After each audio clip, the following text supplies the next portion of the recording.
Here come new sugar jets, new shapes from space. Jet planes, planets and stars, satellites and Saturn rings. Paul's Sugar Crisp. Yep, gives you the muscles of wheat. For breakfast, it's dandy. For snacks, it's like candy. Start your day a little bit better. In 1974, man crosses his kitchen, pours sugar into his coffee, stirring until it dissolves. For decades, they told us fat was the villain, that it would clog arteries, kill us quietly. But what if that story was wrong? What if the real culprit was hidden in plain sight? A montage follows. Cereal boxes labeled low-fat, magazine ads pushing margarine, snippets of scientific papers on cholesterol, smiling children with sugar-sweetened cereal. The question lingers. How did we go from curing diabetes to creating it?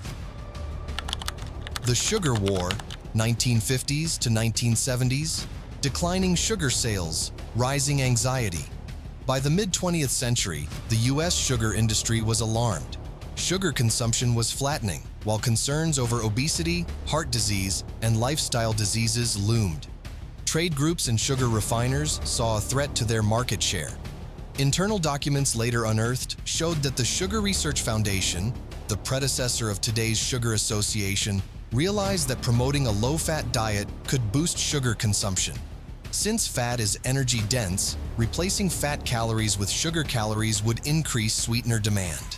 In 1954, the SRF's president publicly laid out that strategy. If Americans embraced low-fat diets, sugar consumption could increase by a third. Thus began what some call the Sugar War, a battle to reshape public perception of nutrition, wielding influence over scientists, policymakers, and the public. Shaping science to deflect blame. The sugar industry didn't just lobby, it quietly commissioned scientific reviews. In 1965, the SRF sponsored research that culminated in a 1967 literature review published in the New England Journal of Medicine, authored by Harvard nutritionists. That review downplayed the risks of sugar and instead emphasized cholesterol and saturated fat as the primary dietary villain behind heart disease. Internal memos revealed the framing: nullify sugar's threat, shift attention to fat. The Harvard review accused studies linking sugar to heart disease of being weak while reinforcing studies implicating fat.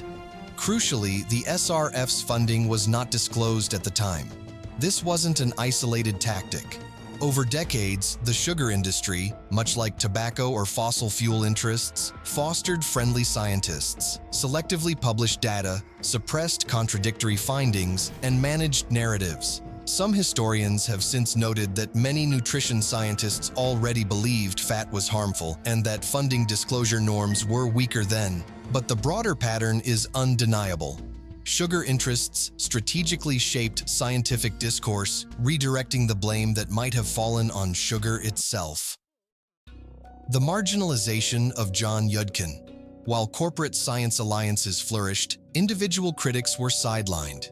John Yudkin, a British physiologist, published Pure, White, and Deadly in 1972, arguing that sugar consumption drove obesity, heart disease, and other metabolic ills. He was dismissed as alarmist, his work ridiculed, his funding stifled, and his career marginalized. Over the decades, his warnings were largely ignored or overshadowed by the low-fat gospel. By the 1980s, the mainstream narrative was set. Fat was the enemy, and sugar was benign, so long as calories were controlled. That narrative would soon fuel the processed food revolution. The processed food revolution. The rise of big food. Franchises, packaged foods, and global brands exploded through the late 20th century. Companies like Coca-Cola, Nestlé, Kellogg's, and General Mills seized the low-fat trend. Their products were reformulated. Less saturated fat, but more refined carbohydrates, sugars, and industrial sweeteners. Convenience and shelf stability reigned. The bliss point, the perfect ratio of sugar, fat, and salt to maximize cravings, became central to food design. Cereals, snack bars, low-fat dairy, and diet drinks were marketed as healthier simply because they cut fat, ignoring the surge in added sugars. Consumers were told, eat low-fat to lose weight. Governments echoed this advice: dietary guidelines and the food pyramid. In 1980, U.S. dietary guidelines urged Americans to reduce fat intake. Over time, national food pyramids promoted high proportions of grains, bread, and pasta. In many versions, 6 to 11 servings of carbohydrates per day became the standard. That institutional push made refined carbohydrates and sugars appear acceptable, even virtuous, as long as saturated fat was limited. Processed food companies rode this wave, promoting low-fat, high-sugar items as healthful alternatives. Hidden sugars and caloric crowding. Because added sugar was invisible in many packaged foods, people consumed more than ever without realizing. Sauces, breads, yogurts, cereals, and dressings all became sugar delivery systems. The cumulative sugar load increased, and so did the strain on the body's ability to manage blood glucose. Carbohydrate excess and glycemic stress quietly eroded metabolic health. Elevated post-meal glucose and insulin spikes became normalized, laying the groundwork for the next era of metabolic dysfunction. The chemical shift, 1980s to 1990s, high fructose corn syrup and industrial sweeteners. By the 1980s, high fructose corn syrup, HFCS, became a cheap alternative to cane sugar, especially in the United States.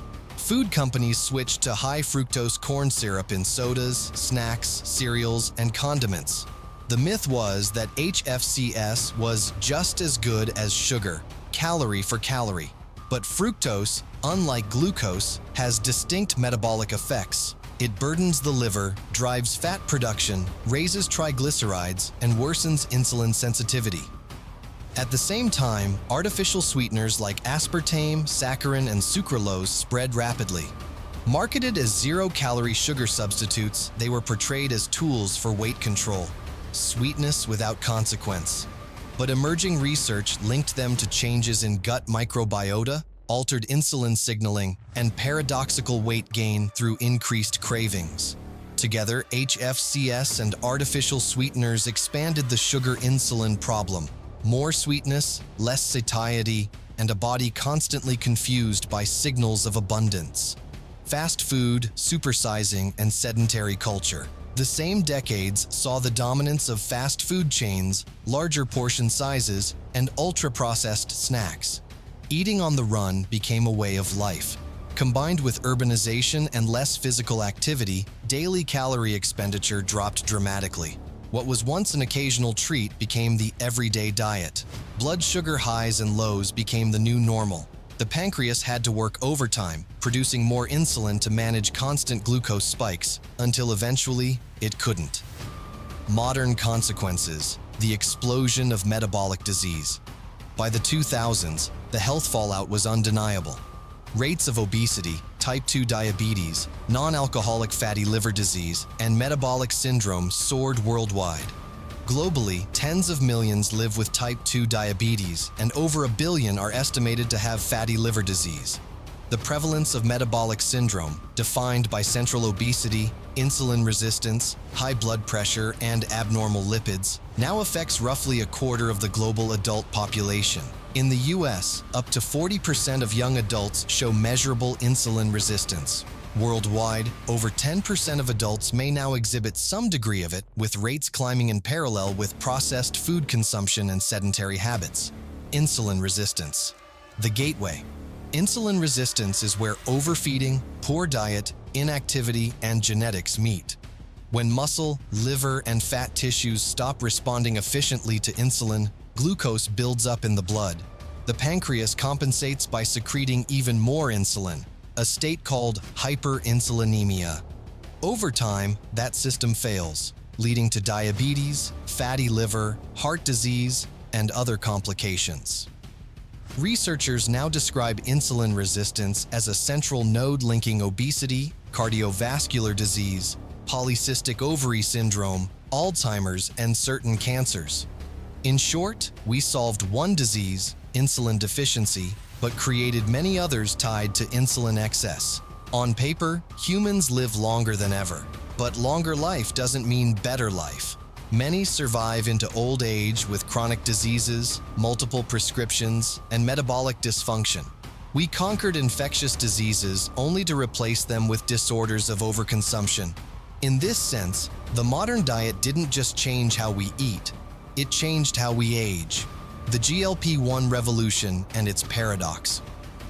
Recently, a new class of drugs, GLP-1 agonists like Ozempic, Wegovy, and Mounjaro, emerged as breakthroughs in treating obesity and type 2 diabetes. They enhance insulin sensitivity, curb appetite, and slow digestion, helping patients lose weight. But their success also exposes the depth of the crisis. We've come to rely on advanced pharmaceuticals to undo what decades of misguided nutrition and marketing created. These drugs represent both progress and irony, tools to correct a problem we collectively engineered. Dr. Benjamin Bickman and the Insulin Era. In recent years, voices like Dr. Benjamin Bickman, a metabolic researcher and author of Why We Get Sick, have reframed insulin not as a passive regulator, but as the central antagonist in modern disease. Bickman often says, "We solved one disease and created 10. And we're no longer dying of infection, we're dying of insulin." He argues that chronically high insulin is the unseen driver of most modern illnesses, from obesity and diabetes to cognitive decline and aging itself. In his view, the world didn't just lose metabolic balance, it lost metabolic awareness. Archival footage flickers, children laughing over bowls of cereal, families smiling in soda commercials, shelves lined with low-fat snacks. We were sold an idea of progress, that technology and science could make eating effortless, safe, and healthy. The sweet lie wasn't only sugar, it was the comfort of believing that convenience equaled health. We trusted the labels, the ads, and the experts.